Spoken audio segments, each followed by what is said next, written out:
Bismillahirrahmanirrahim. Assalamu alaikum wa rahmatullahi wa barakatuh. Alhamdulillahi rabbil alamin. Wassalatu wassalamu ala rasulillahi sallallahu alaihi wasallam wa baad. Mimi naitwa Sheikh Msafiri Ayas Njalambaha, Sheikh wa mkoa wa Mbeya na mwenyekiti wa kamati ya amani ya viongozi wa dini ya mkoa wa Mbeya. Nazungumza leo hii kwanza kabisa kuwatakia kheri na baraka na somo njema Waislamu wote wa mkoa wa Mbeya na Waislamu wote wa Tanzania na Watanzania kwa ujumla, kwa sababu ni utamaduni wetu wa Tanzania kwamba jambo la dini la mmoja wetu basi linamgusa mwingine. Nishukuru sana serikali yetu kwa namna ambavyo inatoa nafasi na uhuru kwa wananchi wake kuweza kufanya mambo ya ibada bila ya wasiwasi wowote na kwa nafasi kubwa. Leo hii tunafanya ibada zetu za somo na mambo mengine kwa fursa kubwa sana. Wenzetu wa Kristo wanafanya mambo yao pia ya ibada na mambo mengine ya kidini kwa fursa bila ya kuingiliwa kwa namna yoyote ile na serikali yetu. Na Watanzania kwa ujumla, mambo yetu mengi tunayafanya vizuri, na hilo limejengeka sana kutokana na kazi kubwa na nzuri iliyofanywa na viongozi wa nchi yetu, kuanzia waasisi wa nchi yetu marehemu Mwalimu Julius Kambarage Nyerere, Mzee Abedi Amani Karume, ambao waliasisi umoja na mshikamano mkubwa katika nchi yetu. Hali ambayo katika yale yaliyojengwa na viongozi wetu, nchi yetu imekuwa siku zote ina amani, mshikamano na utulivu mkubwa sana, na imekuwa ni nchi ambayo inapigiwa mfano na mataifa mengi kwa namna ambavyo nchi yetu imetulia. Na hilo, kuwepo kwa hilo, ni wazi kwamba ni kitu ambacho kinachangia na kinasaidia katika maendeleo ya nchi yetu, kama ambavyo tunashuhudia mambo mengi yakifanywa na serikali yetu katika kuleta maendeleo ya nchi yetu, iwe mambo ya kimiundo mbinu na mambo mengine mengi ya kimaendeleo ambayo tunaona hasa nchi yetu inakwenda mbele, kama treni ya mwendo kasi, bwawa kubwa la umeme na mambo mengi, mabarabara ambayo yanaunganisha nchi kwa pande tofauti, ndege nyingi na viwanja vya ndege vizuri ambayo inasaidia katika maendeleo, uwepo wa viwanda na wawekezaji kutoka nje wengi kuja kuwekeza katika nchi yetu. Kwa hivyo nikiwa kama kiongozi wa dini, haya yanayofanywa na serikali yetu yananifurahisha na yananikonga moyo mimi, nadhani na viongozi wa dini wenzangu na waumini wengi, kwani uwepo mambo hayo ni namna nzuri ya kuweza kuishi na namna ambayo nawaasa Watanzania wenzangu kwamba tutunze sana neema hizo ambazo Mungu ametupatia.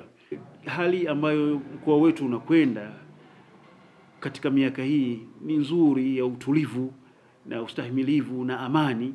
Kwa hivyo tuchunge hali yetu iliyopo katika mkoa wetu. Sisi viongozi wenu wa dini tumekuwa tukishirikiana kwa pamoja. Ndio maana nimezungumza, mimi ni mwenyekiti wa kamati ya amani viongozi wa dini ya mkoa wa Mbeya, kwamba tunashirikiana kwa pamoja, tukijadiliana kwa pamoja kuona kwamba tunakwenda vizuri, hakuna ikhtilafu. Kwanza hakuna ikhtilafu, hakuna magomvi baina yetu sisi kwa dini tofauti. Magomvi hayo yanakuwa hakuna, tunakuwa na maridhiano. Na lengo lake ni nini? Lengo lake ni kwamba hali hiyo sasa isambae kwa waumini wetu wote, na vile vile ni kwa Watanzania wote, na kwamba kwa Wanambeya wote. Wanambeya wote tuweze kutulia, tusifate mambo ambayo labda tutakuwa tunashawishiwa na tunaambiwa na mtu yote mwingine twende tofauti. Hilo litakuwa sio jambo lenye maslahi kwetu. Kila mtu ana muono wake na ana vitu ambavyo analenga yeye, ana malengo yake. Tusije tukajiingiza katika malengo ambayo mtu fulani au watu fulani wanayo, na huenda malengo hayo yakawa sio malengo yenye manufaa kwa mkoa wetu wa Mbeya. Mkoa wetu wa Mbeya ni moja kati ya mikoa mikubwa Tanzania, mkoa ambao una mambo mengi ya kiuchumi, kilimo, na mkoa unasifika kwa sifa mbalimbali, na serikali yetu ya kitaifa inauangalia vizuri mkoa wetu. Tusipoteze fursa hiyo na tusiharibu mkoa wetu kwa kusikia tu au kwa kufuata mambo ambayo sio ya maslahi kwa mkoa wetu. Ndugu zangu, naomba tuwe makini kwa hayo. Twende tukiangalia manufaa halisi ya mkoa wetu. Tusiende kwa kufuata mkumbo, kwa kuburuzwa na kupelekwa katika mwelekeo ambao sio wenye maslahi kwa mkoa wetu. Katika Qur'an tukufu, Mwenyezi Mungu anapigia mfano nchi moja ambayo ilikuwa na neema nyingi na baraka nyingi sana, watu wake wakiishi kwa utulivu, lakini wakakosa shukurani. katika kukosa shukurani, baadaye wakakufuru, na neema zile sasa zikawaondoka. Zilipoondoka, hali yao ikawa ngumu mno, ikawa utulivu hakuna, ikawa sasa hawana neema ya aina yoyote, wakawa watu wenye dhiki kubwa na shida kubwa sana.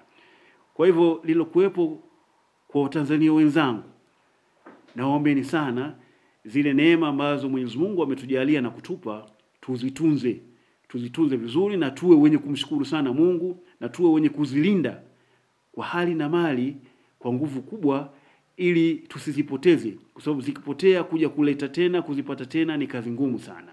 Kalenda yetu inatuonyesha mwaka huu kutakuwa na uchaguzi.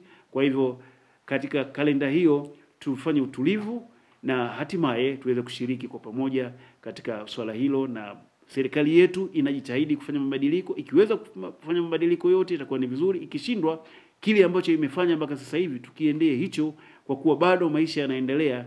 Ni wazi kwamba mbeleni serikali itaona nini cha kufanya na mambo yaweze kukaa vizuri, alimradi tu Watanzania tuweze kwenda vizuri na nchi yetu izidi kuwa kisiwa cha amani kama ambavyo siku zote imekuwa hivyo. Wabillahi tawfiq. Wassalamu alaikum warahmatullahi wabarakatuh.